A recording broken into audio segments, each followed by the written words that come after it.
لا، ودايما كونوا فيلمرز.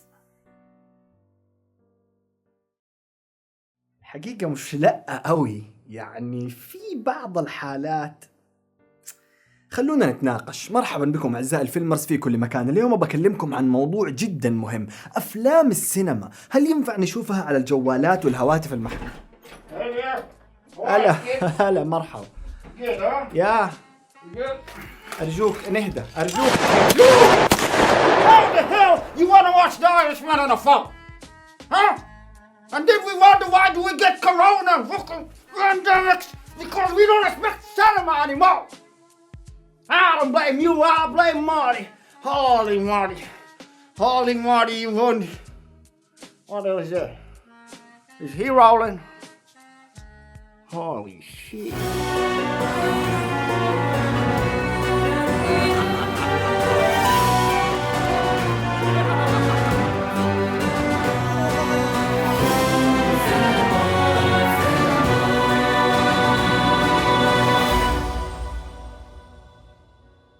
بدايات القرن العشرين يا صديقي، اكتشفت البشرية انهم يقدروا يحركوا الصور الثابتة من خلال طبعها على افلام وصناعة قصص منها وتعرض على شاشات كبيرة. Only that we can call cinema. هذه الشاشات وصالاتها كانوا المكان الأوحد لمشاهدة هذه الأفلام ولا بديل له. إلى الثلاثينات جانا اختراع ثوري آخر لعرض الصور، ألا وهو التلفزيون. Thanks to the relentless determination of John Logie Baird, the world now has television.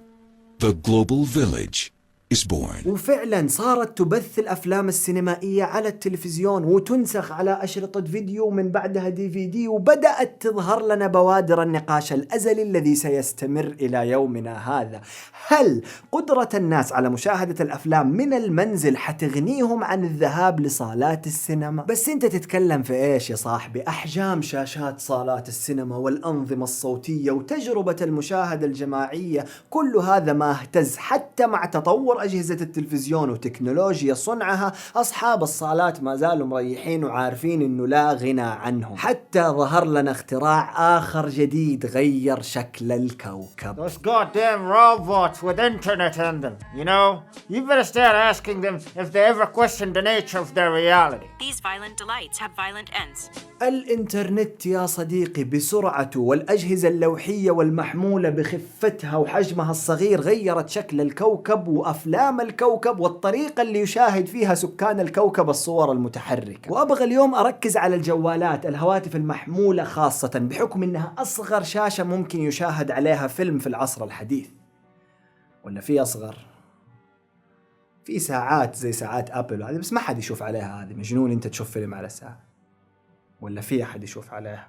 بليز لا، قل لي لا بليز. I can't take this anymore. Please Lord, I need to leave this world. شخصيا أنا أشوف صالات السينما لها قدسيتها الخاصة عند كل فيلمر. لا شيء يضاهي شاشات الآي ماكس الضخمة وأنظمة دولبي الصوتية المحيطية، والأهم من كل هذا تجربة المشاهدة الجمعية مع الناس اللي تختلف تماما عن تجربة مشاهدتك لوحدك في البيت. في السينما أنت حتنسى أنك في سينما، حتتحمس أكثر وتحس بكل شعور مضاعف عما لو كنت في البيت. حتضحك أكثر، حتنرعب أكثر، وحتبكي أكثر.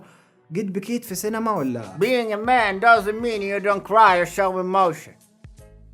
Not too much though. There used to be a thing where you'd go to the movies and it was kind of a big thing. Usually what would happen was you'd have a big movie, and before it came out, you'd have a road show where you had advanced tickets.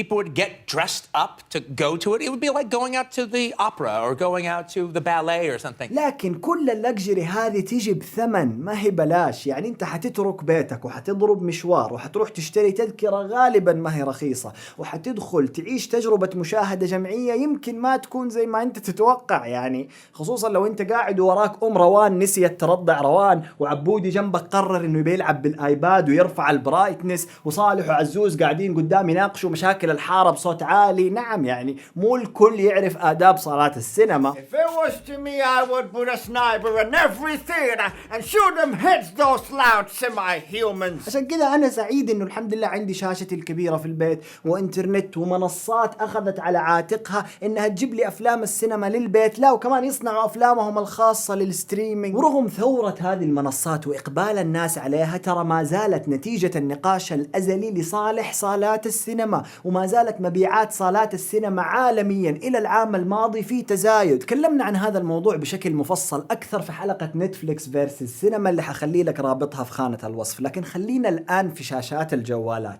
أنا في فترة من الفترات وما زلت أرفض رفضا تاما، لكن بدأت أتفكر شوية والتمس العذر لبعض الناس. يا صديقي في ناس فيلمرز عايشين في مناطق حرب، في ناس ما عندهم أصلا صالات سينما في بلدانهم، أنا كنت واحد منهم قبل 3 سنوات.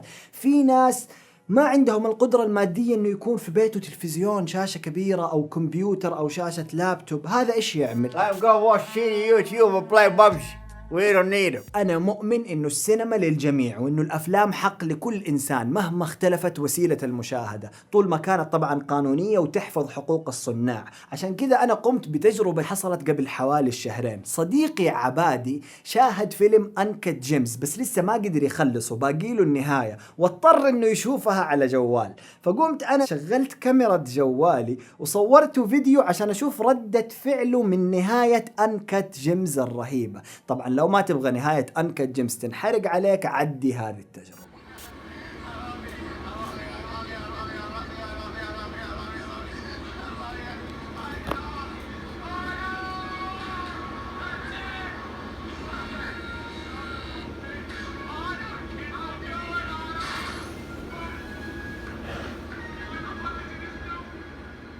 Oh my God! والله oh my God!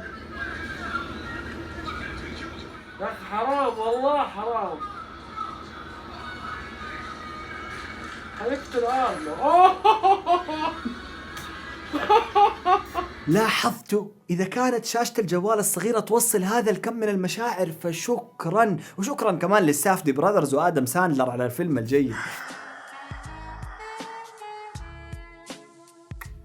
Get out of here. ختاما يا صديقي، أفلام السينما منتجات غالية جدا في الأغلب، يصرف عليها ملايين وجهد وتعب عشرات البشر عشان في النهاية توصلك ملفات صغيرة. فاحتراما للسينما ولصانعيها وتقديرا لعينيك أيضا، حاول أنك تشوف الأفلام في مكانها الأنسب الوحيد اللي هو صالات السينما. ما قدرت أو كان الفيلم أصلا مخصص ستريمينج، روح بيتكم شغل شاشتكم الكبيرة وتفرج. ما كانت عندكم كمبيوترك أو لابتوبك مع سماعة لطيفة، ما استطعت ايباد، ايفون ماكس، مرة خلاص ما فيها جوالك او ايفونك ايا كان حجمه، خليه بعيد عن عينك بطريقة ما تأذي عينك وفي نفس الوقت ما يكون بعيد. اشبك سماعتك واستمتع واندمج في فيلمك، وبعد ما تخلص على طول تروح على يوتيوب، تدخل قناة فيلمر يمكن يكون عملوا مراجعة لهذا الفيلم، تدخل تناقشهم في التعليقات، تسوي سبسكرايب عشان يسهل تواصلك معاهم، ولايك لو عجبك الفيديو. ودائما Alright. Since we're living in this dark age of Corona,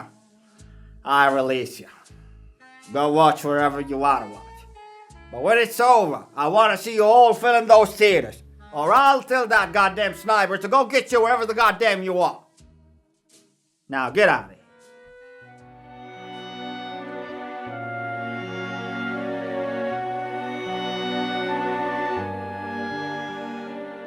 Boy, why haven't you reviewed The Irishman yet? Yeah, I'm working on it. You useless collection of chemical reactions.